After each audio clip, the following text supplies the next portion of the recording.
आज Brock Lesnar ने return करके सिर्फ ओबा फेमी को चैलेंज नहीं किया बल्कि पूरी WWE की स्टोरी लाइंस को ही चेंज कर दिया। दोस्तों शो की आज शुरुआत करते हैं किंग ओबा फेमी। बहुत बढ़िया बहुत बढ़िया। देखो यही स्वागत होता है जंग जीतने के बाद। तो भाइयों और उनकी बहनों 2026 का तुम्हारा किंग है ओबा फेमी। मैंने उस जे उसो को बोला था नसीब मेरी तरफ है, उसने नहीं समझा जब तक मेरे साथ में वो रिंग में नहीं आया। मगर अब नसीब ने अपना काम कर दिया है, लेकिन नसीब अभी भी मेरी तरफ है और अब मुझे चुनना है। तभी एकदम से दोस्तों ब्रॉक लेसनर की वहाँ पे एंट्री हो जाती है। एक्सपेक्टेड तो था ही कि कहीं ना कहीं ब्रॉक लेसनर स्टोरी का पार्ट बनेंगे, लेकिन यहाँ पे आके बहुत से सवाल खड़े कर दिए ब्रॉक लेसनर ने। आते ही ब्रॉक लेसनर ओबा फेमी के लिए क्लैपिंग करते हैं। भाइयों और उनकी बहनों तुम्हारे king of the ring Obafemi. Sorry Oba ji, मैंने कुछ देखा है नहीं। सबको पता है मैं WWE देखता हूँ नहीं। जैसे भी तू जीता हो, लेकिन कॉन्ग्रेचुलेशंस, तू किंग ऑफ द रिंग है। मैं भी एक टाइम पे किंग ऑफ द रिंग था बहुत पहले। अब मैं तो शो देखता नहीं हूँ, लेकिन हेमन भाई मेरे को बताते हैं। उन्होंने मुझे बताया कि आज तुम्हें कोई बड़ा डिसीजन लेना है और मुझे लगता है मैं तुम्हारी उसमें मदद कर सकता हूँ। पॉल ने ये भी बताया कि जब मैं यहाँ नहीं था तब तुमने ब्रॉक लेसनर को डरपोक बोला। जब मैं यहाँ नहीं था तुमने ब्रॉक लेसनर को कहा कुतिया, और ये भी बताया कि तूने प्रोमो बहुत अच्छा काटा था। मैं नहीं काट पाता था, तभी तो हेमन जी को साथ लाया था और दिया होगा तूने अच्छा प्रोमो। लेकिन लोग पता है क्या कहते हैं, जैसी करनी वैसी भरनी। और एकदम से दोस्तों ब्रॉक लेसनर नुन्नू तोड़ देते हैं ओबा फेमी का और F5 भी मार देते हैं ओबा फेमी को। अब इसे कहते हैं अच्छा प्रोमो। थैंक यू भाई साहब। ना यही तू हमेशा करता है, आता है F5 मारता है और निकल लेता है। तूने बोला मैंने ये सब तुझे पीछे का ले मुंह पे बोलता हूँ, तू है अभी भी एक कुतिया। सीधी बात है, ये चूहे बिल्ली का खेल हमेशा खेलना है या इस मुद्दे का निपटारा करना है? तू और मैं अकेले समर स्लैम में क्या बोलता है? हाँ मैं लड़ूंगा तेरे से, लेकिन लास्ट वाली फाइट मैं जीता हूँ तो सुन, हेल इन अ सेल। दोस्तों वैसे हमें पता था ब्रॉक वर्सेस ओबा होना तो समर स्लैम में है ही, लेकिन इस स्टोरी लाइन में अभी काफी सारे क्वेश्चंस हैं। एक तो ओबा फेमी किंग है तो उनको टाइटल के लिए मैच मिला हुआ है। दूसरा ये था कि सैमी ज़ेन का टाइटल ब्रॉक लेसनर भी ले सकते हैं, ऐसे भी रूमर्स थे। कुछ पॉइंट्स हैं, लेकिन एंड ऑफ द वीडियो में उनके बारे में बात करते हैं। साथ ही दोस्तों ब्रॉक लेसनर के अभी तक 2 बार हेल इन अ सेल मैच हुए हैं और दोनों बार वो ही जीते, यानी वो हेल इन अ सेल में अनडिफीटेड हैं। अरे पैसा ही पैसा होगा, कितने पैसे कमाएंगे ये मैच करके? एक सेकेंड, अरे समझना भाई, क्या मैच दिया है तुम्हें? हाँ मुझे भी पता है। अरे सोचो तो सर जी, ब्रॉक लेसनर वर्सेस ओबा फेमी हेल इन अ सेल मैच, सोचा है कितना बड़ा मैच है ये? अरे वाइज मैन, मुझे लगा आज तुम नहीं आ रहे हो, मेरा मैच है आज, आ जाओ चलेंगे। तुझे नहीं पता था कि आज मैं आ रहा हूँ? लेकिन ओबा फेमी वर्सेस ब्रॉक लेसनर पक्का कर दूं। हाँ पक्का पक्का बिल्कुल पक्का, मैच सेट करवा मेरा। फिर दोस्तों आज रे मिस्टीरियो का मैच होता है ईथन पेज के साथ, जहाँ मैच में 619 और फ्रॉग स्प्लैश मार के ईथन पेज को रे मिस्टीरियो हरा देते हैं। मुझे तो लग रहा है डोमिनिक मिस्टीरियो बुड्ढे हो जाएंगे, लेकिन रे मिस्टीरियो कभी रिटायर नहीं होंगे। आजा आजा ढूंढते हैं ना उसको। अरे वो डेनुजैन, हमारे पैसे कहाँ हैं? अरे ज्यादा गुस्सा मत कर, बद्दुआ हटवाना है मुझे, मेरा मैच है आज। हाँ हाँ पता है पता है। अरे ये देखना, इसको ले लेते हैं, इसको लेने के बाद तो वो आएगा ही यहाँ पे। फिर दोस्तों आज इयो स्काई अपनी क्वीन बनने की सेलिब्रेशन कर रही थी, लेकिन वहाँ पे लिव मॉर्गन आ जाती है और जजमेंट डे घेरा बना लेती है। इयो स्काई फाइट बैक करने की कोशिश करती है, लेकिन सब लोग मिलकर उनको तोड़ देते हैं। लिव उनके ऊपर हाफ क्रैब लॉक भी लगा देती है और रुकती नहीं है। अब कोई तो मेरा बदला लेगा भाई। फिर आज दोस्तों मैक्सीन का मैच होता है रिकेल के साथ में, वुमेन्स इंटरकॉन्टिनेंटल चैंपियनशिप के नंबर 1 कंटेंडर बनने का। मैच में रिकेल विक्ट्री निकाल लेती है और अब उनका मैच होने वाला है सोल रूका के साथ में। अगर वो भी अपना मैच जीत जाती है तो एक और गोल्ड जजमेंट डे के पास चला जाएगा। साथ ही आज चैट गेबल का मैच होता है जेडी मैकडोना के साथ में, जहाँ पे एंकल लॉक लगा के चैट गेबल मैच को निकाल लेते हैं। वही डोमिनिक वहाँ पे पैसों के ब्रीफकेस को खोलते हैं तो पटाखा बजता है और डेनुजैन वहाँ पे बड़ी हंसी मना रहे थे, लेकिन पीछे से रिकेल आके उनके ऊपर अटैक कर देती हैं। अब इस अटैक के बाद में रिकेल को अगर बददुआ लग गई तो वो भी आईसी टाइटल जीतने नहीं वाली। बोलो उसका नाम और वो आ गया है। और अब कौन कौन तैयार है जो हेनरी के कॉन्सर्ट के लिए? लेकिन शुरू करने से पहले मैं बुलाना चाहता हूँ हमारे नए world tag team champion street profit को। सो दोस्तों हम बहुत खुश हैं जो सपोर्ट आप हमें देते आए हो उससे, और अब हमको कुछ लोगों को धन्यवाद करना है। सबसे पहले WWE यूनिवर्स को, दूसरा उसको जिसको तुम जानते हो एक विजनरी की तरह, रेवोल्यूशनरी की तरह, सेथ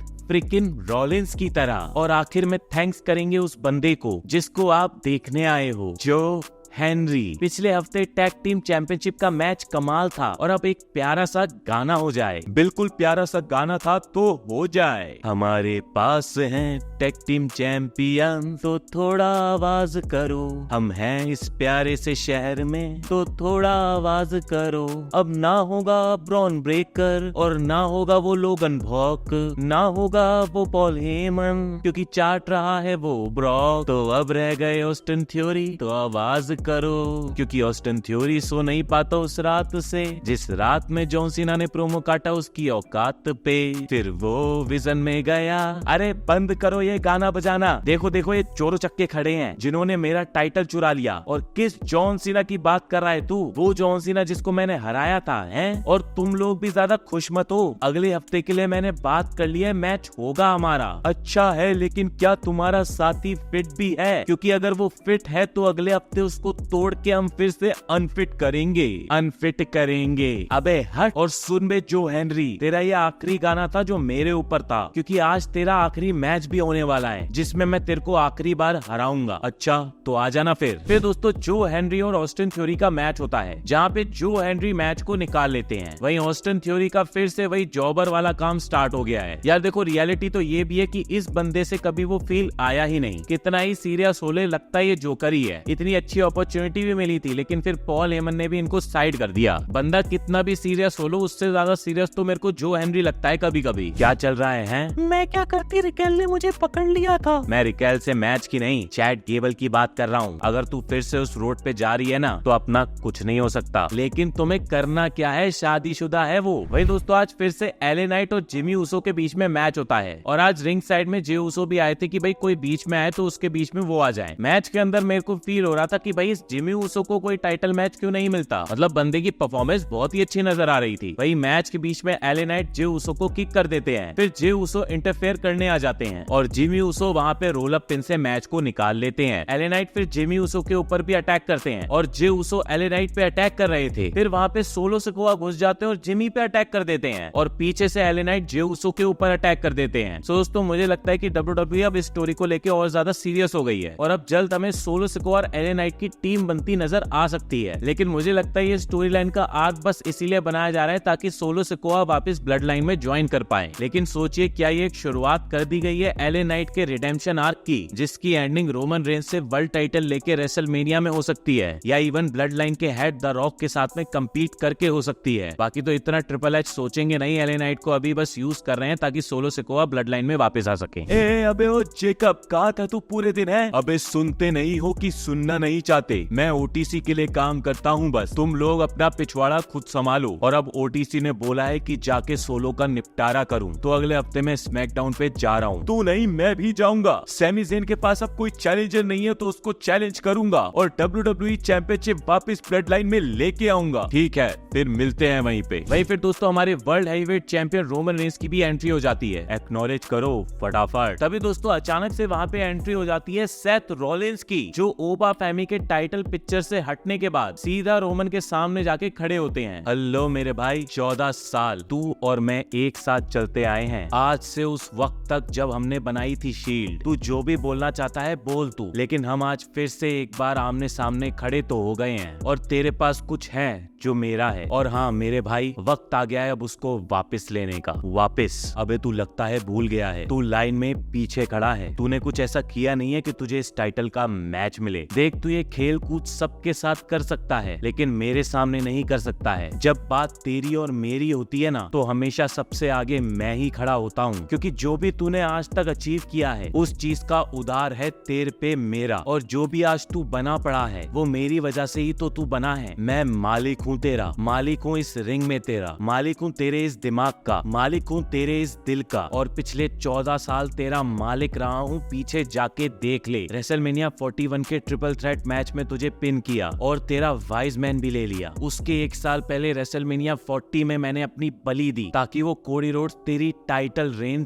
तोड़ सके। उस टाइटल रेन की भी अगर बात करें तो 4 साल तक तूने बहुत बंदे हराए, अनस्टॉपेबल बन गया तू, लेकिन एक बंदे को नहीं हराया। और पीछे जाऊं तो और बात निकलेंगी। कैश इन करके तेरे मेन इवेंट को अपना बना लिया था मैंने और झाट का बाल कुछ नहीं उखाड़ पाया तू मेरा वहां। मैं तेरा मालिक रहा हूं उस दिन से जब तेरी पीठ पे चेयर मार के मैंने शील्ड खत्म की थी। मैं यहाँ तेरे से कुछ मांगने नहीं आया हूँ, मैं तुझे यहाँ देने आया हूँ। वो देने आया हूँ जो शायद तुझे इस दुनिया में कोई दे नहीं पाएगा, क्योंकि जो भी तू बोलता है तू है, जो भी ये लोग तुझे बोलते हैं तू है। तू बहुत महान है, तूने हर चीज जीत ली है जो जीतने की है। तूने हर शो मेन इवेंट कर रखा है। तेरे रेसलमेनिया मेन इवेंट करने का रिकॉर्ड तो शायद कोई तोड़ भी नहीं पाएगा, मगर एक चीज है जो तू आज तक नहीं कर पाया है, मुझे हराना। मैं वो ही मौका तुझे देने आया हूँ, और सच बोलूं रोमन दिल से तो शायद ये आखिरी मौका होगा उस चीज को पाने का। तू और मैं इस कंपनी में साथ आए थे, उस भीड़ में से निकल के, उस भीड़ के बीच में से निकल के आते ही गेट तोड़ दिया था और इस जगह को अपना बनाया था, और वो जनरेशन बन के दिखाया था जिसको आज भी लोग भूल नहीं पाते। लेकिन कुछ वक्त में ये सब भी खत्म ही होने वाला है। जैसे हम उस वक्त जवान थे, आज के टाइम और जवान खून आ रहा है, शायद हम बुड्ढों को भगाने। इसलिए बोल रहा हूँ ये आखिरी मौका है अपन दोनों का। और तू क्या चाहता है, रिटायरमेंट के बाद तुझे ग्रेटेस्ट रेसलर बोला जाए? नंबर 1 बंदा तो तू वैसे ही है, और तेरे दिमाग से तेरी आखिरी सांस तक नहीं जाएगा और चुपता रहेगा एक कांटे की तरह। तो क्या बोलता है मेरे भाई, हो जाए